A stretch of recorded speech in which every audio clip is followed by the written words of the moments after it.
September 7th, 2012, Friday. Use your inhaler. Virtuoso thought and Midas did.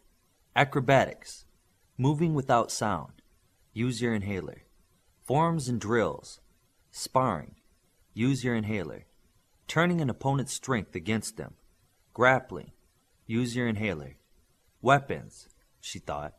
Going through all of She's combat training, Virtuoso knew why she was the best at Alpha. After Virtuoso transferred everything she could think of, she turned fully toward Midas and placed 2 hands on his head. She had never attempted to edit thoughts before. Now seemed like a good time to start. In Midas' mind, he had 2 fathers, one being Mr. Pringle, the other Shogun. Virtuoso started re-imprinting the memories with Shogun as his teacher. She replaced memories of him being She during the training sessions to him being himself. He would remember things as if Shogun were the instructor that taught him his whole life. Virtuoso noticed how Midas was beginning to see things in a type of 3D image in his mind. His power allowed him to feel things around him. She had precognition, which kept her from ever being surprised. Virtuoso tried to connect the thought patterns that she had learned on how to be aware of her surroundings to how Midas could feel matter around him. She had him use his inhaler a few more times during this. The drain on Virtuoso was immense. "Wake up," Darkspeed said to the 3 on the couch. "What time is it?" she said as she gracefully stood. "Almost 6. Time for exercises." "Were you here all night?" "Yeah, I guess we were." "Wake up, you 2, Darkspeed said louder. He looked closer at the 2 and saw blood crusted in Midas' nose and the inhaler in his hand. Darkspeed placed a hand on Midas and one on Virtuoso. Virtuoso slumped to one side, and Midas was covered with a cold sweat. "Bioforce! Bioforce, get in here!" "What's going on?" Bioforce said as she looked at the 2 of them on the couch. Darkspeed pointed, and quickly she knew something was wrong. She placed a hand on each of them. "He's been poisoned! Badly!" "What?" Darkspeed yelled and quickly touched his earpiece. "Connors, we have a medical emergency." The door to the common room opened, and Connors rushed across the room. "What happened?" She knew she had to give as much information as quick as possible. "He used his inhaler last night. I don't know how many times. Wake Jilly, she'll know." Bioforce was busy working on Midas. Connors touched his earpiece and talked fast. "Declute to first dorm, code Mercy." He pointed to Darkspeed and said, "Fetch her." Connors picked up the inhaler and shook it. "It's almost empty?" "I told him to throw this out. Why did he take it?" "Did he try to kill himself?" Olympian asked under his breath as he took everything in. Connors spun quickly and looked hard at Olympian. "Talk like that and you're out of here." "No, he kept getting beat up and wanted to know how to fight better. He kept crying. Jilly was going to use her power to move some of my skills into him. I thought he would only use the inhaler once or twice. We didn't think he'd overdose." Darkspeed blinked into the room with Dr. Declute covered in a robe. He set her down next to Connors. "Fix her," Connors pointed at Virtuoso. Dr. Declute immediately placed 2 hands on Virtuoso, who opened bloodshot, haggard eyes to look at everyone around her. "She's badly fatigued, like she's been up for days. Let me revitalize her." Virtuoso's countenance healed just like a wound until she looked normal. Dr. Declute turned to touch Midas. "What happened? How many doses did he take?" Connors said with force at the now conscious Virtuoso. Virtuoso looked at Bioforce working on Midas. "Oh no! What happened?" "I just asked you that. His inhaler is almost empty, and he's been poisoned. Why did he take so many doses?" "He asked to. I didn't think he took so many," Virtuoso said with tears forming. "Is he going to be all right?" "Give us a minute. These chemicals are stubborn, like glue in his cells," Dr. Declute said. "They weren't designed to be excreted easily. They were designed to prevent a catastrophe. Kind of like this one," Connors said as he stared at Virtuoso. "You didn't look into his mind. You don't know how hard he was trying only to be the whipping boy," Virtuoso said strongly in defense of herself. "Be quiet. I'll deal with you after this emergency," Connors said coldly. His earpiece became active and someone spoke to him. "First team will be there shortly. Inferno, you lead today. Start in 3, Connors said. "We're not doing exercises this morning, are we?" Darkspeed asked. "As superheroes, you will learn emergencies are just part of your day. None of you are doing any good here. Bioforce stays with Midas. The rest of you get to the pit." Connors looked at his alphas that were hesitating. "Go, now!" Darkspeed led the others out the door into the pit. Connors moved in closer to the two healers working on the unconscious boy.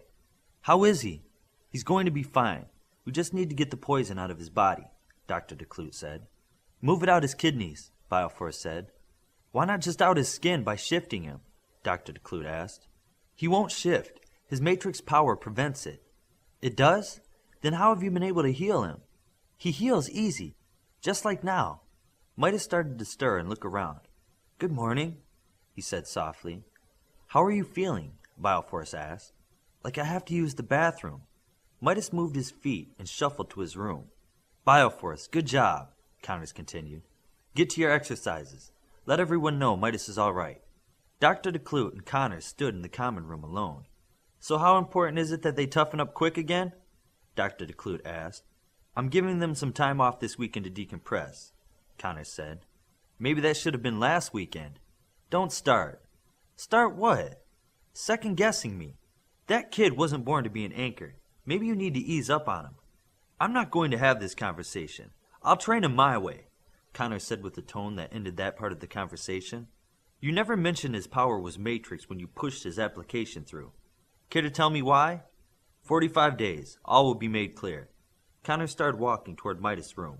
Have a good morning. Dr. DeClute was left alone in the common room.